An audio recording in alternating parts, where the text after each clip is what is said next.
नमस्कार दोस्तों। आइए सुनते हैं बहुला चतुर्थी व्रत कथा। बहुला चतुर्थी व्रत से संबंधित एक बड़ी ही रोचक कथा प्रचलित है। जब भगवान विष्णु का कृष्ण रूप में अवतार हुआ, तब इनकी लीला में शामिल होने के लिए देवी देवताओं ने भी गोप गोपियों का रूप लेकर अवतार लिया। कामधेनु नाम की गाय के मन में भी कृष्ण की सेवा का विचार आया और उसने अपने अंश से बहुला नाम की गाय बनकर नंद बाबा की गौशाला में आ गई। भगवान श्री कृष्ण का बहुला गाय से बड़ा स्नेह था। एक बार श्री कृष्ण के मन में बहुला की परीक्षा लेने का विचार आया। जब बहुला वन में चल रही थी, तब भगवान सिंह रूप में प्रकट हो गए। मौत बनकर सामने खड़े सिंह को देखकर बहुला बहुत भयभीत हो गई, लेकिन उसने हिम्मत नहीं छोड़ी और हिम्मत करके सिंह से बोली, हे वनराज, मेरा बछड़ा भूखा है। बछड़े को दूध पिलाकर मैं आपका आहार बनने वापस आ जाऊंगी। सिंह ने कहा कि भला सामने आए आहार को कोई कैसे छोड़ दे, और कि तुम वापस नहीं आई तो मैं भूखा ही रह जाऊंगा। बहुला ने सत्य और धर्म की शपथ लेकर कहा कि मैं अब अवश्य वापस आ जाऊंगी। बहुला की शपथ से प्रभावित होकर सिंह बने श्री कृष्ण ने बहुला को जाने दिया। बहुला अपने बछड़े को दूध पिलाकर वापस वन में आ गई। बहुला की सत्यनिष्ठ देखकर श्री कृष्ण अत्यंत प्रसन्न हुए और अपने वास्तविक रूप में आकर उन्होंने कहा कि हे बहुला, तुम परीक्षा में सफल हो गई। अब से भाद्रपद चतुर्थी के दिन गौ माता के रूप में तुम्हारी पूजा होगी। तुम्हारी पूजा करने वाले को धन और संतान का सुख मिलेगा। दोस्तों, कोई भी चतुर्थी का व्रत बिना चौथ माता की व्रत कथा के अधूरा माना जाता है। आइए सुनते हैं चौथ माता व्रत कथा। बोलो चौथ माता की जय। एक नगर में एक बूढ़ी माँ रहती थी। वे अपने बेटे की सलामती के लिए 12 महीनों की चौथ का व्रत करती थी। हर चौथ को पंसारी से थोड़ा सा गुड़ और घी लाकर 4 लड्डू बनाती, एक बेटे को देती, एक से पूजा करती, एक हथकार के लिए निकालती और एक चांद उगने पर खुद खा लेती। एक बार उसका बेटा ताई से मिलने गया। ताई ने बैसाखी चौथ का व्रत रखा था। ताई से पूछा, माँ तो 12 चौथ करती है। ताई बोली, तेरी माँ तेरी कमाई से तरमाल खाने के लिए 12 चौथ करती है। तू परदेश जाए तो वह एक भी चौथ नहीं करेगी।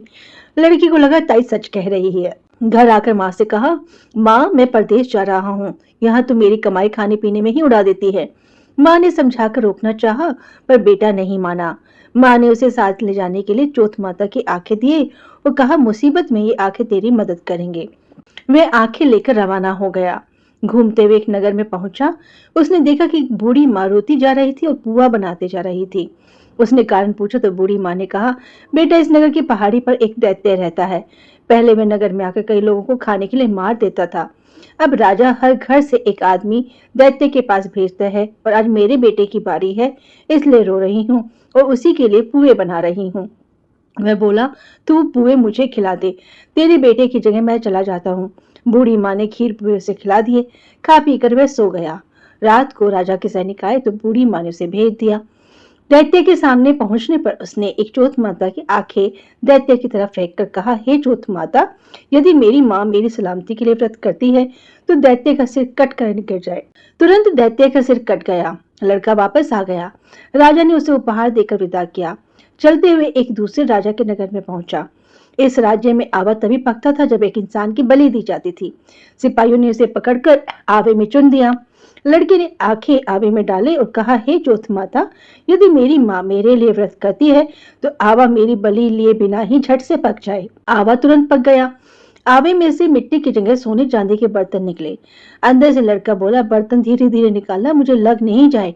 राजा ने उसे निकलवाया और पूछा, इस आवे से तुम बच कैसे गए? लड़के ने बताया कि उसकी माँ चौथ माता का व्रत करती है, व्रत के कारण ही वह बच पाया। राजा को विश्वास नहीं हुआ। उसने एक चांदी की सुराही मंगवाई और कहा कि सुराही की नली से निकल कर दिखाओ, तभी मुझे विश्वास होगा। लड़के ने चौथ माता को याद करके आके सुराही में डाला और कहा, मैं भंवरा बनूं, सुराही से निकलूं।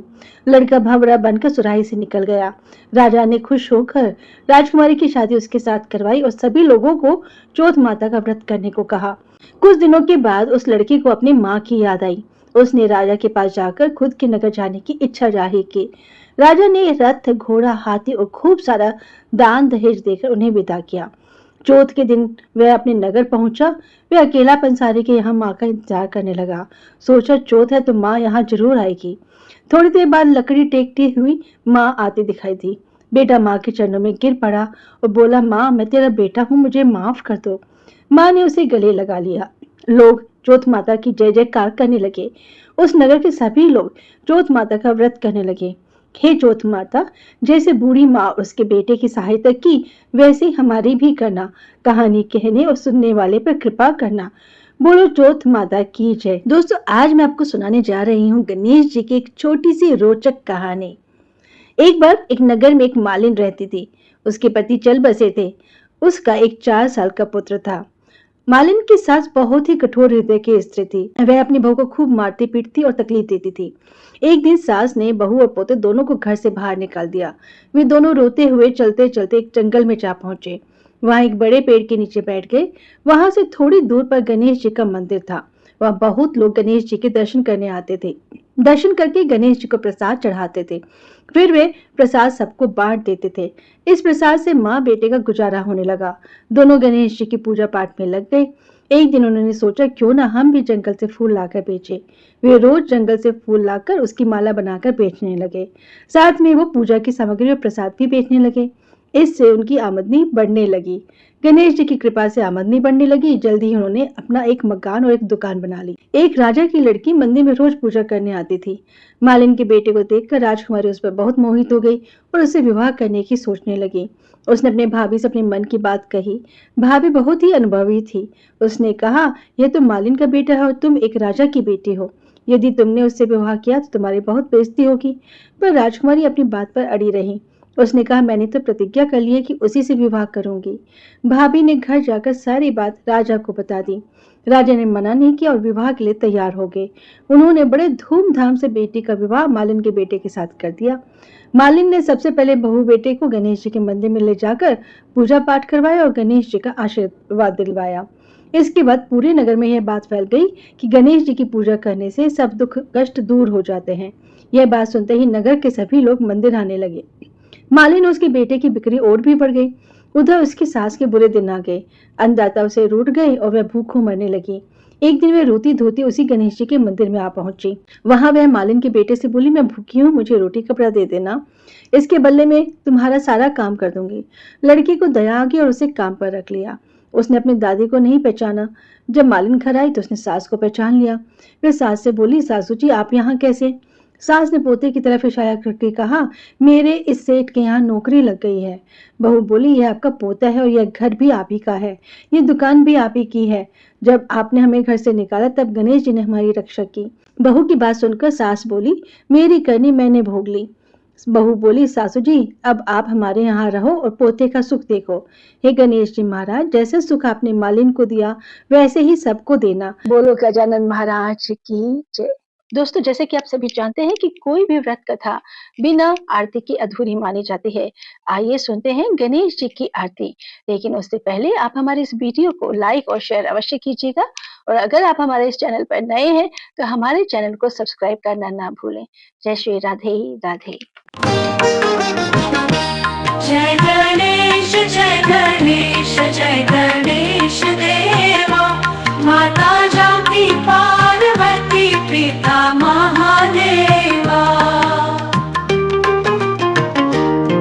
एक दंत दयावंत चार भुजाधारी, माथे सिंदूर सोहे मूसे की सवारी।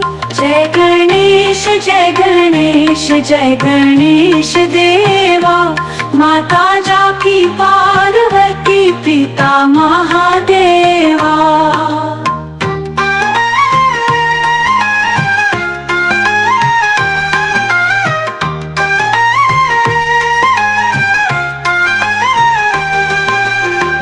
पान चढ़े फल चढ़े और चढ़े मेवा, लड्डूवन का भोग लगे संत कर सेवा। जय गणेश जय गणेश जय गणेश देवा, माता जानकी पार्वती पिता महादेवा।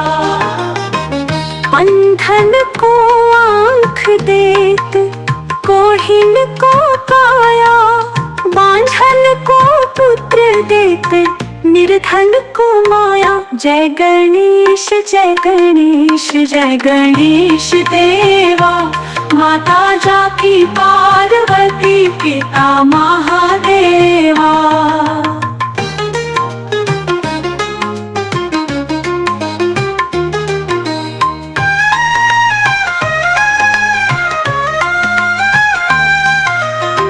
सूर्य शाम शरण आए सफल कीजिए सेवा। माता जाकी पार्वती पिता महादेवा। जय गणेश जय गणेश जय गणेश देवा। माता जाकी पार्वती पिता महादेवा। दीनन की लाज रखो शंभो सुतकारी। कामना को पूर्ण करो जाओ बलिहारी। जय गणेश जय गणेश जय गणेश देवा। माता जाकी पार्वती पिता महादेवा।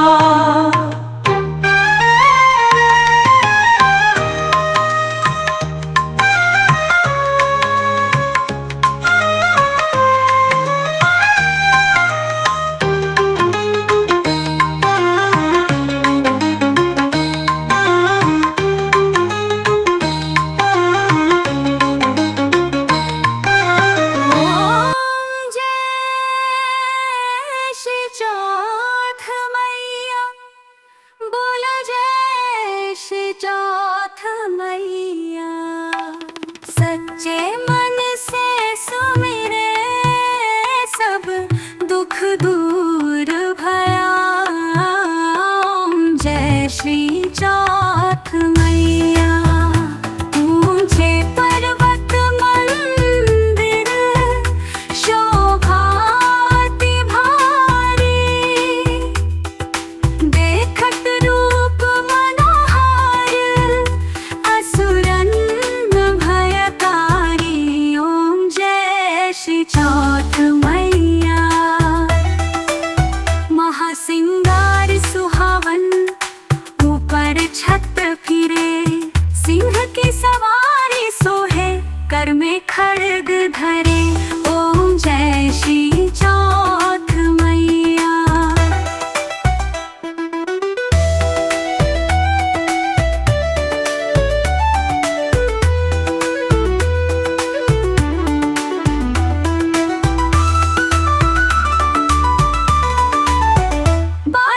नौबत द्वारे अरु मृदंग डरू। 64 जोगन नाचत नृत्य करे भैरू। ओम जय श्री चौथ मैया। बड़े बड़े बलशाली तेरा ध्यान धरे। ऋषि मुनि नर देवा चरणों पड़े। ओम जय श्री चौथ मैया। चौथ माता की आरती जो कोई सुहागन गावे।